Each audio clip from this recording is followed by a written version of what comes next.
सिद्धि हिंदी विद्यालय के इस YouTube चैनल में आप सभी विद्यार्थियों का पुनः एक बार हार्दिक स्वागत है। सबसे पहले तो आपको गणतंत्र दिवस की ढेर सारी शुभकामनाएं और आने वाले जो एग्ज़ाम की तैयारी में आप जुट जाओ, ऐसा हमारा आशीर्वाद है। तो पढ़ाई के अंदर सभी विद्यार्थी जुट जाएं क्योंकि एग्ज़ाम नज़दीक है। तो इससे पहले के वीडियो में हमने पढ़ा था डायग्राम, जिसके अंतर्गत आपको अलग अलग प्रकार की दुकानें के बारे में बताया था। तो अब मैं आपको उनके बारे में विस्तार से बताता हूँ, क्योंकि डायग्राम में एक दो पॉइंट जो है वीडियो में बोलने से रह गए थे। अभी मैं आपको उसकी पूरी डिटेल के साथ जानकारी देता हूँ। सबसे पहले हमने बात की थी चलती फिरती दुकानें। अब चलती फिरती दुकानें का मतलब है कि वो आज कहीं कल कहीं, मतलब अभी दुकान इधर लगाई और कल दुकान दूसरी जगह लगा दी, परसों तीसरी जगह लगा दी, ऐसे बदलते रहते हैं। तो फेरिया, विभिन्न फेरी वाले माल लेकर ग्राहकों के अलग अलग स्थान, जैसे कि घर पे भी आपको आते हैं देने के लिए, रेलवे स्टेशन, बस स्टेशन इत्यादि जैसे सार्वजनिक स्थानों पर माल का विक्रय करते हैं, माल को बेचते हैं। देखा होगा आपने, रेलवे स्टेशन पर भी कई माल बेचने वाले, कई बस स्टेशन पे, कई और बहुत सारे सार्वजनिक स्थल हैं। तो कहने के मतलब, जैसे यहाँ आप चौपाटी जाते हो तो चौपाटी के आजू बाजू में शाम के समय में दो तीन दुकानदार जो है वो बैठे रहते हैं। तो कहने का मतलब इस तरीके से वो सार्वजनिक स्थानों पर दुकान लगाते हैं। सामान्य रूप से समाचार पत्र, मतलब सुबह सुबह आप देखो अखबार वाले, वो भी चलती फिरती दुकान ही है, रोड के ऊपर बैठे रहते हैं। साग सब्जी वालों को देख लो, अपने स्कूल के बाहर बैठे रहते हैं।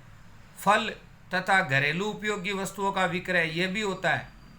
ऐसे फेरी वाले दुकान की अपेक्षाकृत कम मूल्य पर अपने को वस्तु मिल जाती है, क्योंकि वो कम दामों में बेचते हैं, क्योंकि उनकी लागत और अन्य खर्च भी कम होते हैं। क्योंकि अब मान लो उनको दुकान का भाड़ा देना नहीं है, लाइट बिल भरना नहीं है, और कोई अन्य प्रकार का कोई खर्चा है नहीं, तो वो क्या करेंगे, आपको वो वस्तु कम दामों में उपलब्ध करवाते हैं।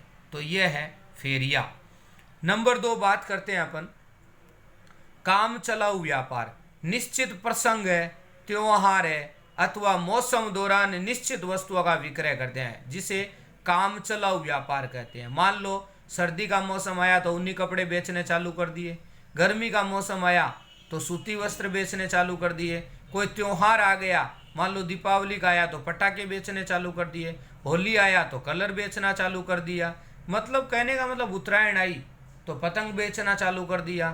तो ऐसे अलग अलग प्रकार से, मतलब जैसे त्योहार होते हैं, जैसा प्रसंग होता है, जैसा मौसम होता है, उसके अनुसार व्यापार जो है वो बदलता रहता है, उसके हिसाब से वो वस्तुएं बेचते रहते हैं।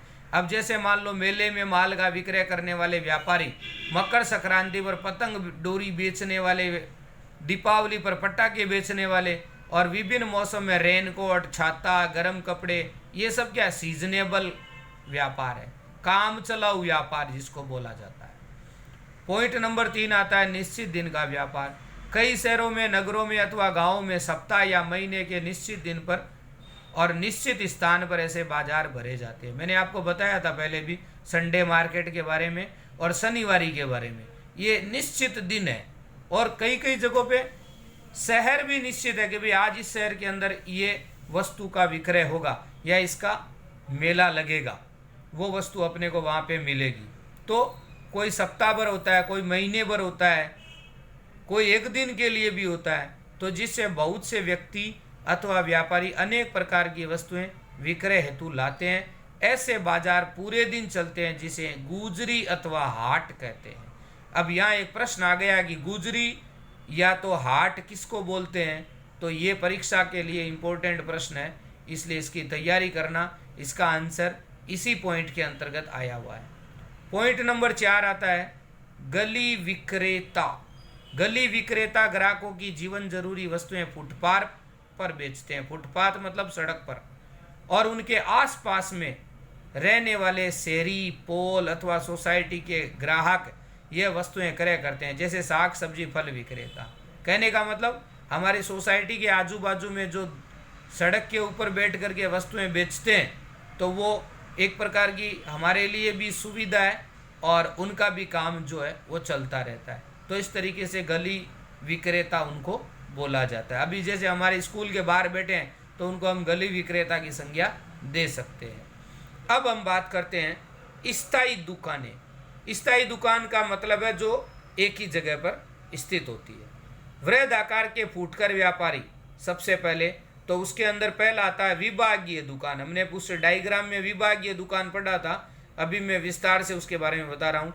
विभागीय दुकानों में वृहद पैमाने पर फुटकर बिक्री होती है। विभागीय दुकानों में बड़े पैमाने पर फुटकर बिक्री होती है, जिसमें अनेक प्रकार की वस्तुएं एक ही स्थान पर उपलब्ध होती है। अब आपने देखा होगा डी मार्ट या तो धीरज सन्स, ये क्या है, यहाँ पे सारी वस्तुएं आपको मिल जाएगी एक ही जगह पर। ऐसी दुकानों में प्रत्येक प्रकार की वस्तुओं के विक्रय हेतु अलग खाता या विभाग होता है, इसलिए इसे विभागीय दुकान कहते हैं। आप कभी गए होंगे धीरज सन्स में या तो डी मार्ट में, तो वहाँ पे देखा होगा कि अगर कोलगेट है तो कोलगेट ही कोलगेट पड़े हैं सब जगह पे, बिस्किट है तो बिस्किट ही बिस्किट पड़े हैं, चावल है तो चावल ही चावल पड़े हैं। कहने का मतलब अलग अलग डिपार्टमेंट बना रखा है, अलग अलग खाता बना रखा है, ताकि ग्राहक आए और अपनी वस्तु पसंद करे और उसमें से लेकर के चला जाए, पेमेंट करके हैं, ऐसे नहीं। ऐसी दुकानों की मालिकी और संचालन एक ही व्यक्ति के अधीन या हस्तक होता है, जो बाहर बैठा रहता है काउंटर के ऊपर। इस प्रकार की दुकानों में अधिकांशत जीवन जरूरी वस्तुओं से लेकर मौजशों की वस्तुएं ग्राहक खरीद सकते हैं। मतलब डी मार्ट में या धीरज सन्स में आपको हर एक प्रकार की वस्तु वहां मिल जाएगी। अब इसका लक्षण पढ़ते हैं।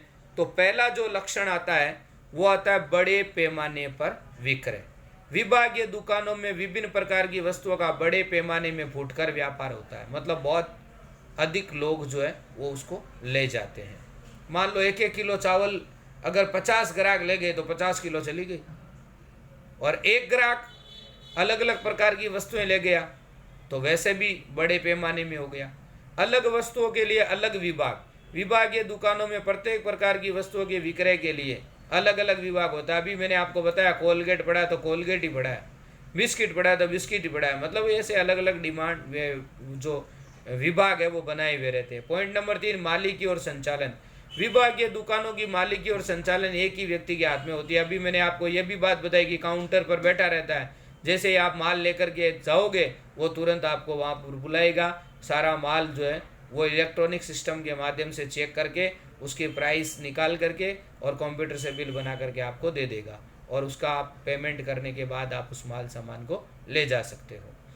शहरी विस्तारों में विभागीय दुकानें विशेष करके शहरी विस्तारों में देखने को मिलती है, क्योंकि गाँव में तो चलेगी नहीं।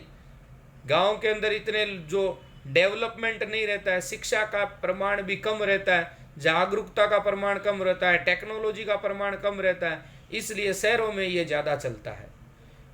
5वां पॉइंट आता है कर्मचारियों का प्रशिक्षण। विभागीय दुकानों के कर्मचारियों को ग्राहकों के साथ योग्य व्यवहार और विक्रय वृद्धि के लिए विशिष्ट प्रशिक्षण दिया जाता है। आपने देखा होगा कि ऐसी दुकानों में अगर हम जाएंगे तो वहाँ पर बहुत सारे जो कर्मचारी है वो खड़े रहते हैं और हमें पूछते हैं कि आपको क्या चाहिए, हमारा मार्गदर्शन करते हैं और फिर उस वस्तु तक हमें ले जाते हैं। तो उनको एक अलग प्रकार का प्रशिक्षण मतलब ट्रेनिंग दी जाती है। पॉइंट नंबर 6, अधिक खर्च। विभागीय दुकानों में ढांचागत सुविधाएं देने के लिए और उनकी सुरक्षा में अधिक खर्च होता है, क्योंकि ऐसी दुकानों के अंदर हम अलग अलग प्रकार की सुविधाएं फैसिलिटी देंगे, सुरक्षा देंगे, तो उसमें हमारा इन्वेस्टमेंट जो होगा, खर्चा जो होगा वो ज़्यादा होगा। ग्राहकों को सुविधा। विभागीय दुकानों में ग्राहकों के लिए मनोरंजन की सुविधा भी होती है, रेस्टोरेंट भी होता है, वाईफाई जैसी सुविधा भी होती है। अब आपने डीआर वर्ल्ड में देखा होगा, वहाँ आपको मनोरंजन का भी मिल जाएगा, रेस्टोरेंट भी मिल जाएगा और वाईफाई भी मिल जाएगा। ये कई बच्चे तो वहाँ जा कर के वाईफाई चलाते हैं, घर वाले इंटरनेट नहीं देते हैं ना कि तू इंटरनेट का क्या करेगा, तो वहाँ जा कर के चलाते हैं मोबाइल। तो कहने का मतलब ये सारी सुविधाएं अपने को मिलती है। पॉइंट नंबर 8 आता है मार्गदर्शन।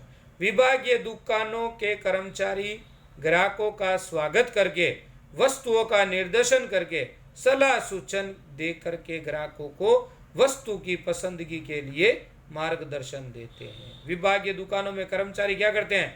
ग्राहकों का वेलकम करते हैं, वस्तुओं का निर्देशन भी करते हैं, आप ये ले लो वो ले लो, सलाह भी देते हैं, सलाह सूचन भी करते हैं, पसंदगी के लिए हमारा मार्गदर्शन भी करते हैं। अभी इसकी डिमांड चल रही है, इसकी फैशन चल रही है, ये माल ज़्यादा चल रहा है, आप ये ले लीजिए।